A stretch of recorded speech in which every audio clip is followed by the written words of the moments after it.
उपराज्यपाल सर्वोपरि क्यों नहीं बताया जाएगा? तो आज इस सदन में तय कीजिए कि मोदी सरकार मतलब कुछ नहीं, प्रधानमंत्री मतलब कुछ नहीं, गृह मंत्री मतलब कुछ नहीं, जो कुछ होंगे देश के महामहिम राष्ट्रपति होंगे। तय कीजिए सरकार के। पूरी की पूरी भारतीय जनता पार्टी दिल्ली के पूर्ण राज्य की वकालत 2098 के घोषणा पत्र में, 2003 के घोषणा पत्र में, 2008 के घोषणा पत्र में, 2013 के घोषणा पत्र में, 2015 के घोषणा पत्र में आपने हमेशा दिल्ली को पूर्ण राज्य बनाने की वकालत की। लेकिन क्योंकि 98 से लेकर आज तक 23 साल से आप चुनाव हार रहे हैं और दिल्ली में केजरीवाल से 2 बार आप चुनाव हार गए। धन्यवाद मान्यवर,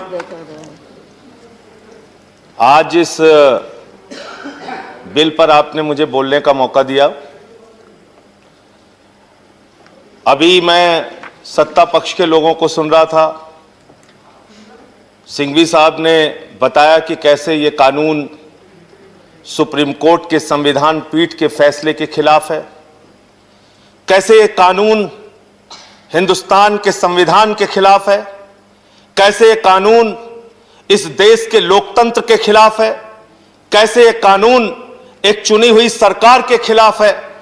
और जिस प्रकार से द्रौपदी का चीरहरण राज्यसभा के अंदर धृतराष्ट्र के सामने हुआ था, आज इस सभा के अंदर संविधान का चीरहरण हो रहा है मान्यवर। और मैं आपको बताना चाहता हूं, यह भारत का संविधान है मान्यवर, और इस भारत के संविधान के तहत 69वें संशोधन के तहत दिल्ली की विधानसभा मिली।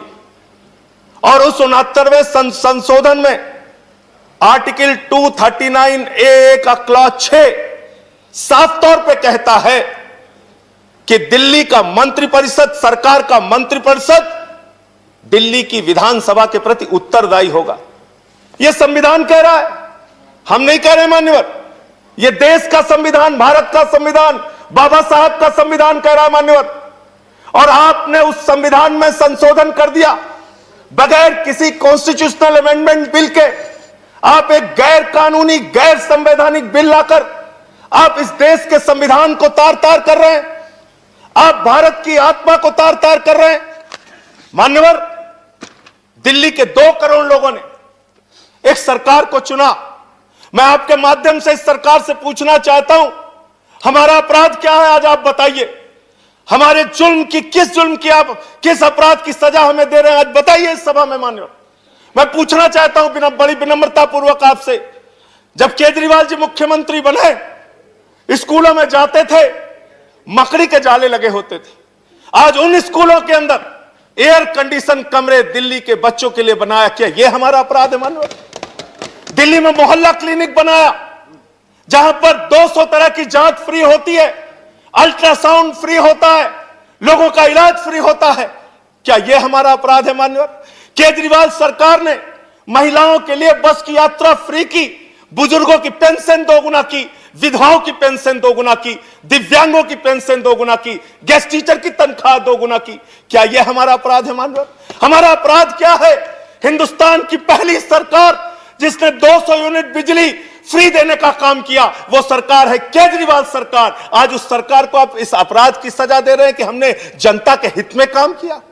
आज दिल्ली के सरकार की तारीफ संयुक्त राष्ट्र महासंघ के पूर्व महासचिव कोफी अन्नान जी ने की। दिल्ली के शिक्षा मॉडल की तारीफ, दिल्ली के मॉडल की तारीफ अमेरिका के न्यूयॉर्क टाइम्स में हुई मान्यवर।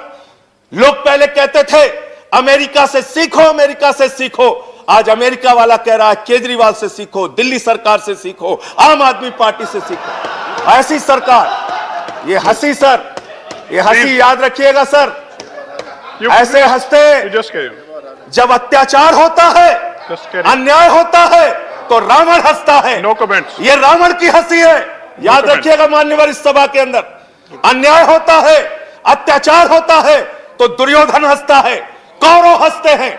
अत्याचार और अन्याय होता है तो नादिर हंसता है, बाबर हंसता है, गद्दाफी हंसता है। यह हंसी याद रखिएगा मान्यवर। ये आज एक लोकतांत्रिक ढंग से चुनी हुई सरकार, जिसको 2 बार 67 सीट 62 सीट मिली, 90% से ज्यादा एक पार्टी को सीट मिलती है।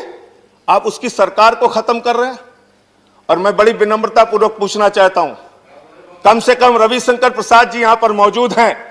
पूरी की पूरी भारतीय जनता पार्टी दिल्ली के पूर्ण राज्य की वकालत 2098 के घोषणा पत्र में, 2003 के घोषणा पत्र में, 2008 के घोषणा पत्र में, 2013 के घोषणा पत्र में, 2015 के घोषणा पत्र में आपने हमेशा दिल्ली को पूर्ण राज्य बनाने की वकालत की। लेकिन क्योंकि 98 से लेकर आज तक 23 साल से आप चुनाव हार रहे हैं और दिल्ली में केजरीवाल से 2 बार आप चुनाव हार गए, इसके कारण से आप एक चुनी हुई सरकार को खत्म करना चाहते हैं, उस सरकार को समाप्त करना चाहते हैं।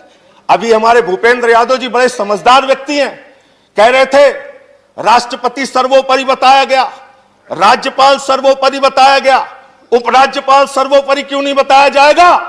तो आज इस सदन में तय कीजिए कि मोदी सरकार मतलब कुछ नहीं, प्रधानमंत्री मतलब कुछ नहीं, गृह मंत्री मतलब कुछ नहीं, जो कुछ होंगे देश के महामहिम राष्ट्रपति होंगे। तय कीजिए इस सरकार के इस सदन के अंदर माननीय बिल पास कीजिए बिल कि राष्ट्रपति देश को चलाएंगे।